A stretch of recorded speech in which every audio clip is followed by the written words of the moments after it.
Namaskaram. I am B. Sugita.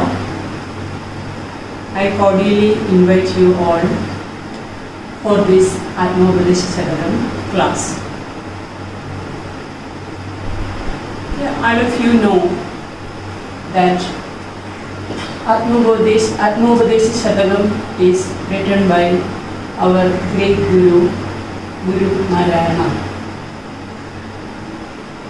First of all, let me say a short introduction to ATMOPADESA SATAKA. We will have a very descriptive introduction after studying all the verses. So let me start with a very short introduction. Now the title of the work is ATMOPADESA SATAKA. Atma or self. Atma or self. It is Atma Upadesha. Atma Upadesha means teaching of the self or teaching about the self. You can say this ATMOPADESA means teaching about the self or teaching of the self. So ATMOPADESA SATAKA. Shada means Shada 100. Shadagam, which consists 100 or century of 100 verses. The one which includes 100 verses, that is Shadagam. So ATMOPADESA SATAKA means 100 verses which teach about the self or which teach the teaching of the self. So now I think you get the what is meant by the title ATMOPADESA SATAKA. Atma Upadesha, which means the teaching about the self or teaching of the self, and this teaching reveals through the 100 verses included in ATMOPADESA SATAKA. And this Shatakam is a wisdom text of rare value, written by, as I told you, Guru Narayana.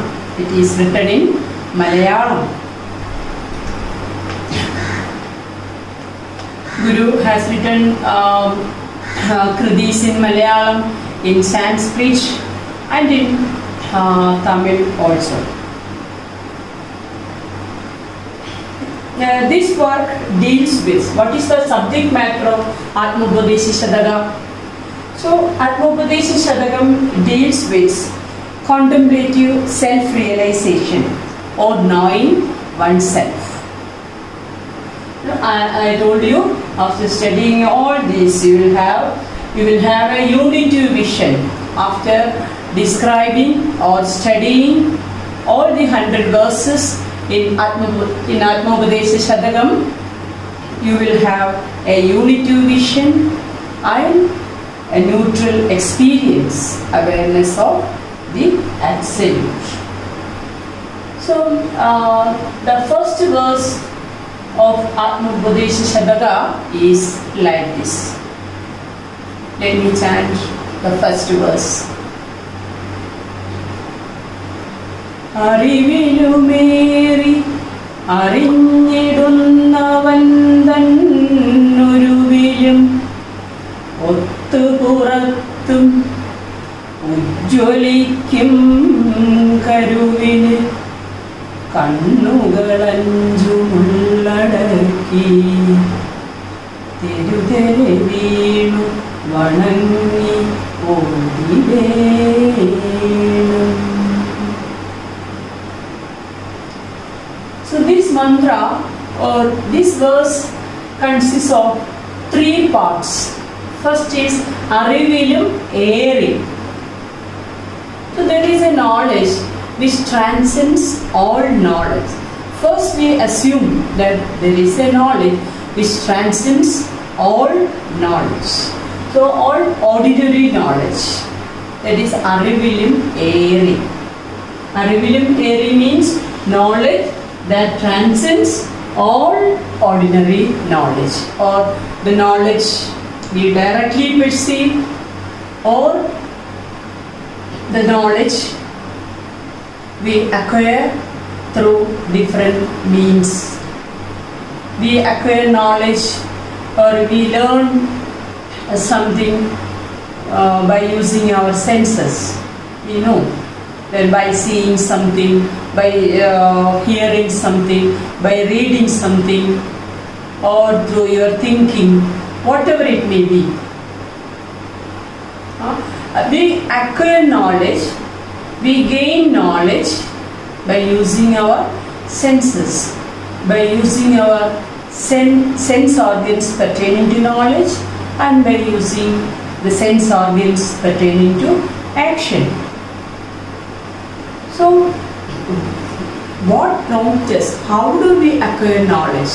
We know that by using our intelligence, the scientists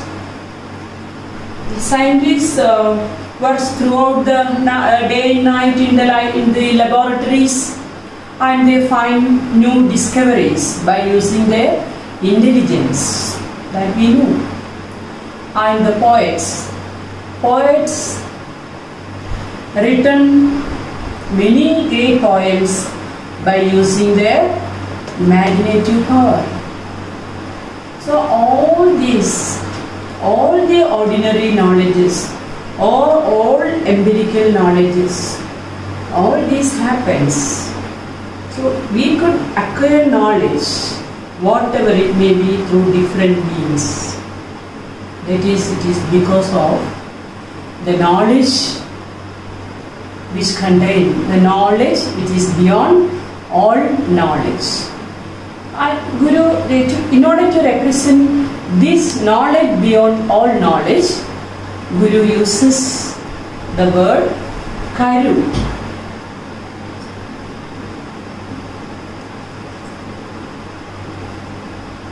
Karu. What is a karu? So in the literal meaning of the word karu is a mold. It is a mold. What is a mold? Now, for example, I'll say an example to explain a mold. So in a bird's egg, there is a kind of mold contained in its genetic code. Out of this mold comes the fledgling bird. So the mold of an actualization is its potential. So the potential in it, the potential in the egg of a bird, that is what is called karu. The mold of knowledge. What is the mold of knowledge? It is consciousness. And the mold of our articulated thought. The mold of articulated thought is language. And words are the mold of meaning. And the mold of material thing is energy. Yeah, all physical scientists say that. So everything is energy. It is because of energy all things happen in this world. So the mold of material thing is energy. The mold of energy, there is a mold in the energy also. The mold of energy is the law that controls. The law that controls and directs it. So we can say everything in this world, ranging from the most subtle to the most gross, has its own corresponding mold. So without mold, there is nothing happen. So all the effect has a cause. So Karu is, we can rightly say, Karu is the functional basis of consciousness, which is meeting point of outgoing and incoming conscious impulses. So Nataraja Guru said this Karu is equal to, Aristotle's unmoved mover. Not equal, it is nearest to what Guru meant by Aristotle's unmoved mover. There is a mover which is unmoved. There is an unmoved mover. The unmoved thing which is moved everything. That is the unmoved mover. Nataraja Guru equals, not equals, he said Aristotle's unmoved mover comes nearest to what is meant by Guru in this word Karu. So now you know what is the nature of Karu, or the knowledge which transcends all knowledge. It is the one which controls everything. It is the one which is the cause for every effect, and it is the supreme power which controls or which causes every knowledge. So this Karu is the God, or this Karu in this ATMOPADESA SATAKA, Guru gives different words. Karu, in one verse it is Karu, and in some and in Ariva, then Atma. In order to represent this idea, Guru uses different words. Atma, Ariva, Karu, and while studying the coming verses, you can see these different names given by Guru to express this Karu. So first we come to the conclusion that there is a knowledge which is beyond all knowledge. And the second part of the verse, we come to the second part of the verse. It is that Karu which shines both as the knower and the known world. So we know that in every context of knowledge there is three things: knower, known, and in between them there is the act of knowing. Knower, known, known. Without a knower, there must be someone who knows the Karu. Without the knower, how do we understand this Karu? So, in order to understand this Karu, there must be a knower. Who is the knower? We are the knowers. We try to understand this supreme power, the supreme absolute. So, we are the knower. Without the knower, we can't understand, we can't realize all this fact. So there must be a knower, and we are the knowers. And what do we know? We know this world. We know this world. Isn't it? So this world. This world is known. We are the knower, and the known is the world. So in between them, there is the action of knowing also. So all this together in Vedantic context, this is called Tripudi.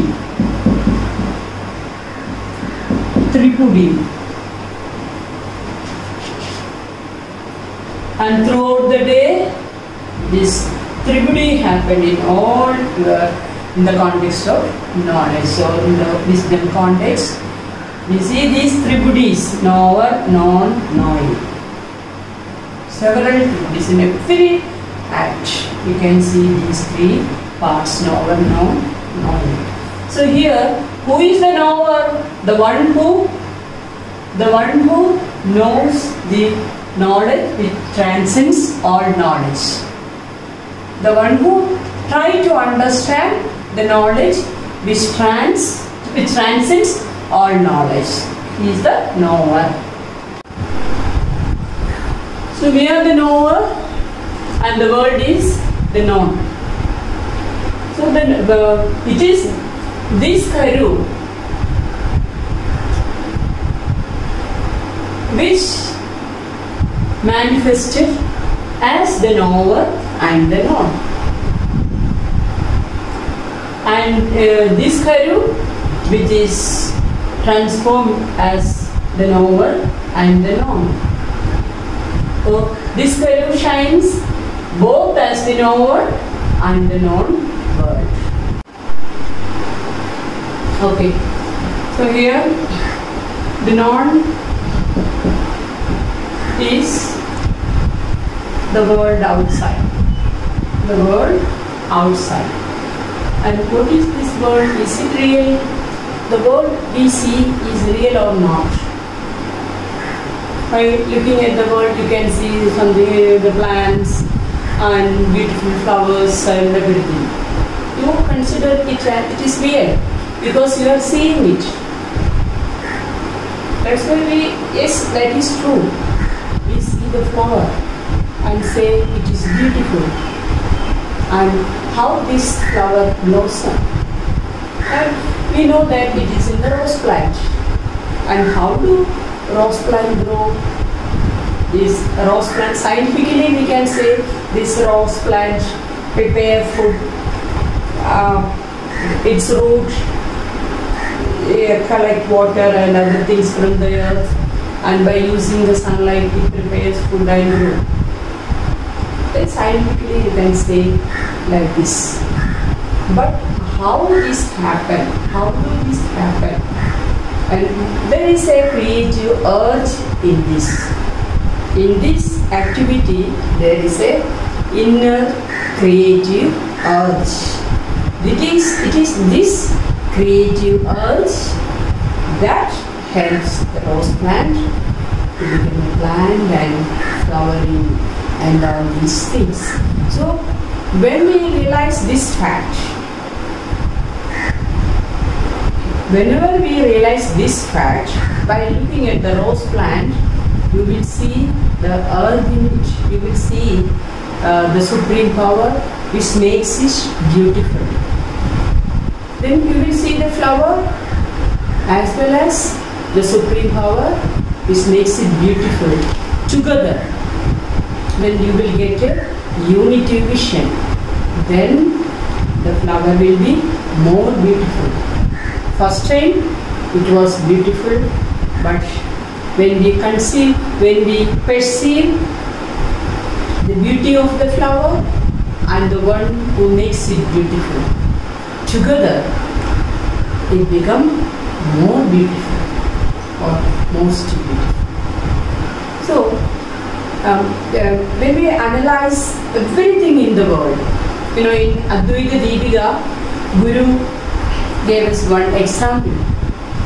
When you take a piece of cloth and separate it again. When we separate a piece of cloth, then you will get yarn or twine, or you will get yarn. See it? Then when we again separate this yarn, you will get fibers or cotton. From this, again you separate this cotton, again you will get something else. So at last we will reach to the level of consciousness. Ultimately, you will reach to the level of consciousness. So that cloth disappears from our eyes. So there is no cloth. There is only consciousness. So everything in the world, one after other, we can separate one after other in the world, and ultimately we will reach It is nothing but the consciousness. So that is why in Advaita Deepika, Guru said, Oronadai Avayavam Muruvan Pirichu Verakiyal Ulagamilla Vichitramatre. If we separate, entirely separate one after another, the world ceases to be. There won't be no world. There is only pure consciousness. So, the world we see, is it real or not? Yes, it is real. But what is real? The essential content in it. That is real.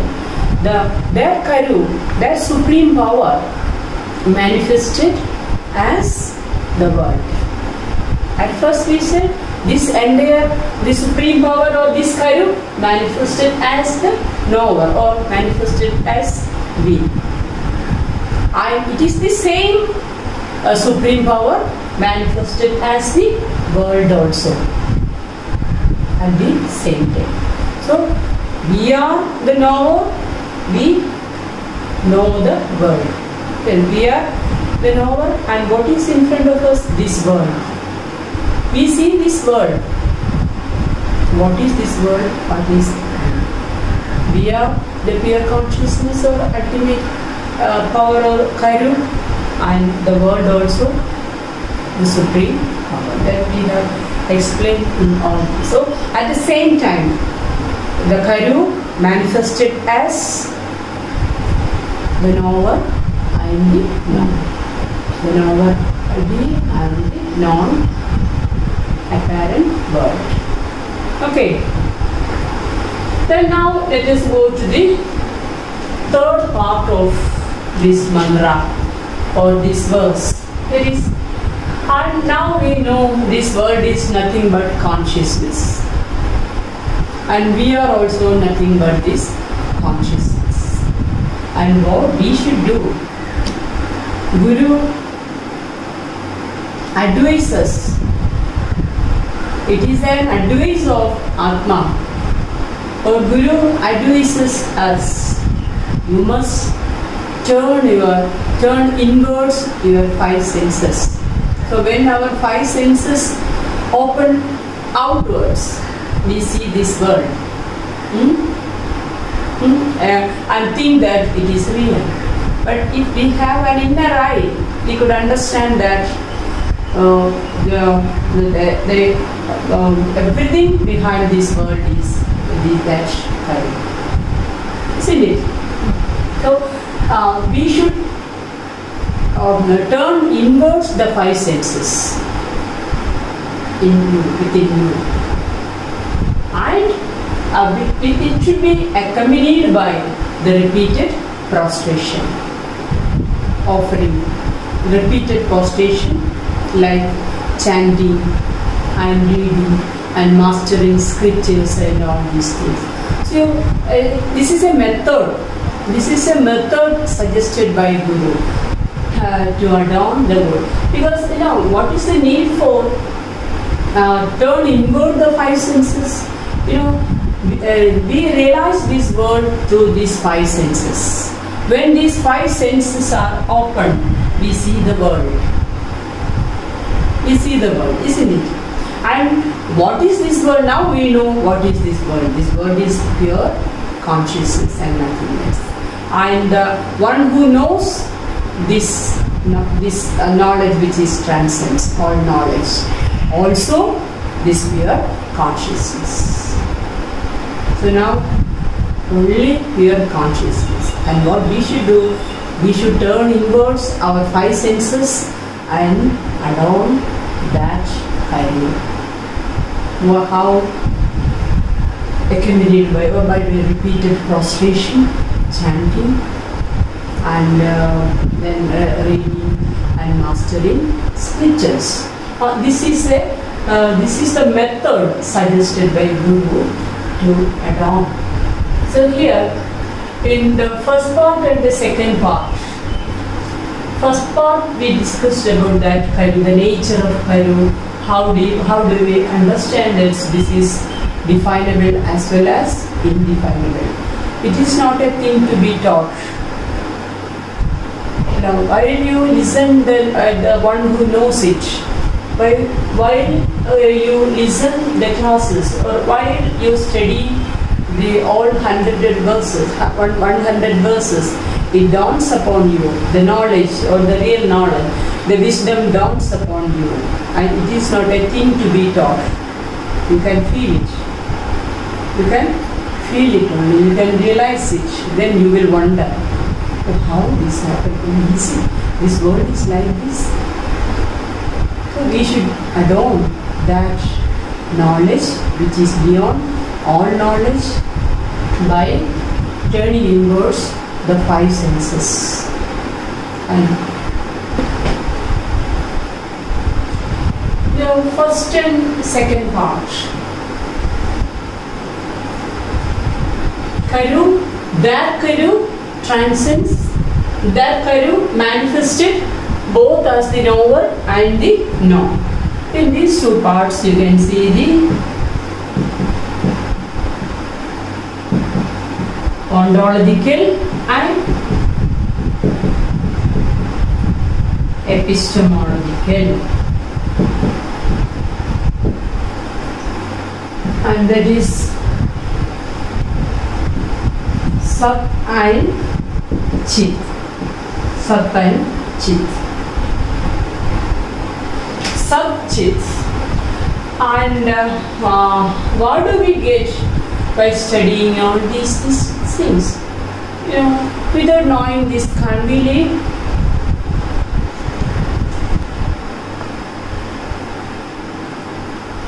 And now let us go to the axiological part of this verse.